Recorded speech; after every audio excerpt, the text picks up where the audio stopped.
Hello, it's Reija, and today I will be sharing with you my TBR for Space Opera September. Space Opera September is a new readathon that is hosted by Thomas from SFF 180. It will be lasting through the whole month, and I will leave all of the relevant links down in the description so you can join in on the fun and maybe consider reading space opera for the month of September. And there are some challenges to get through, so without further ado, let's get started.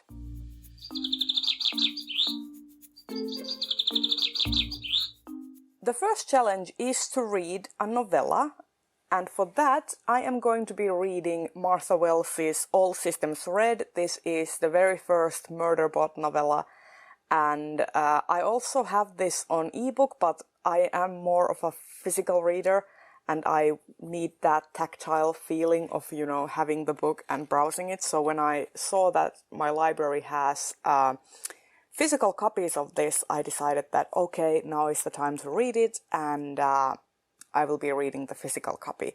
And if I have to return it in the middle, that's okay, because I can also go and read the ebook too. So should be fun. I am very excited to be finally getting acquainted with Murderbot. The next challenge is to read 2 space operas written by women, and the first one I'm going to be reading is A Closed and Common Orbit by Becky Chambers. This is a companion / sequel to A Long Way to a Small Angry Planet, and I really liked that one. I pretty much loved it and gushed about it many a time last year, and ever since I've been wanting to continue on, but you know, it's just been a matter of where to find time. And this is apparently a lot more character driven and focused on, you know, social sciences and such, so I am really eager to pick this one up. I feel like I am going to be loving this even more than the first one. And the second space opera that I've decided to pick up is Ancillary Justice by Ann Leckie. This will be the first Ann Leckie book that I have ever read, and I am quite excited. I know pretty much nothing except that all of my booktube friends and acquaintances seem to really like this and seem to really like Ann Leckie's sci-fi. So I am eager to pick this one up.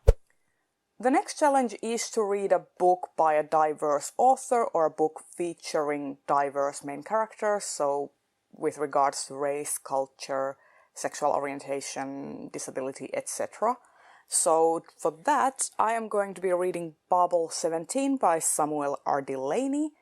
And Samuel R. Delaney is a person of color and he's also gay, so you know, very intersectional type of author, and I feel like it would be interesting if he didn't explore some of those themes in his work. So you know, I am very eager to get to reading his stuff, and Jerry from ONYX Pages has really talked highly of Samuel R. Delaney, and I tried reading Dahlgren earlier this year, and I liked the writing style, but you know, there's just sometimes that feeling when you're not getting into a book even though you're liking it, because there's just some sort of mental block holding you off.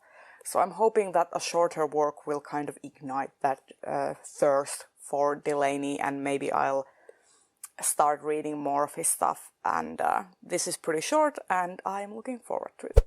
And then the next challenge is to read a space opera that was published before I was born. I am an 80s baby, so, you know, trying to find a space opera that was published before I was born was pretty interesting, but I actually have one on my shelf, and that is Solaris by Stanislav Lem. This was first published in 1961, so it predates me with quite a lot of years. And it is interesting because Stanislav Lem is an international author, and you know, I think he has a very different way of handling like science fiction than a lot of the Western audiences, you know, because of USSR and whatever. And this takes place in a space station, so it should qualify. And also a very short book, so looking forward to reading this. And then, for no challenge in particular, I am going to be reading Star Wars from a Certain Point of View. This is a short story collection featuring a bunch of different authors that I'm interested in. Ken Liu has a story in this. Daniel Jose Older has a story in this. Nnedi Okorafor has a story in this. Chuck Wendig, Saba Tahir. Did this also? Mur Lafferty, E.K. Johnston.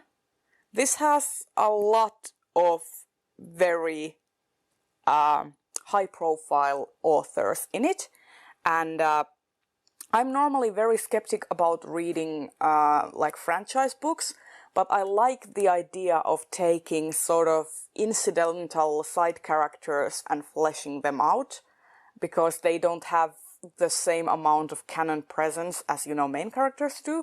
So that's why I picked this up, and I am really looking forward to reading some of these stories. I feel like they will be a good way to get some like in-between reads going on, because the stories are very short, and this is also almost 500 pages, so it is a tome, though it doesn't quite cover that challenge. If you have any space operas that are 500 pages, let me know, because I do want to finish that challenge, but I have not quite found a space opera that I'm interested in that is that long. If you have preferably a female author, that would be even better. But yeah, this is my placeholder for that, even though it doesn't quite cover it. And then I have what I'd like to call Homeworld extras. These are not necessarily space operas, but they are science fiction, and there is a special prize that if you complete all of the challenges, you will get a Homeworld, and that is my goal, to get a Homeworld. And these are my Homeworld extras, which means that they are more like planetary-based science fiction, but also have like spaceflight and stuff. So they are kind of treading that line between being space opera and, you know, actual planetary science fiction.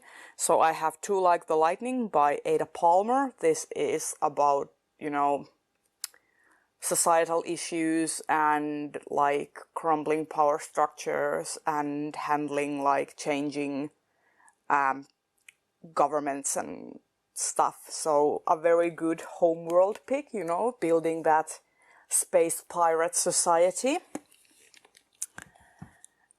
And I also have The Electric State by Simon Stollenhag. This was recommended to me by Shannon from That's So Poe. I will leave her channel link down below.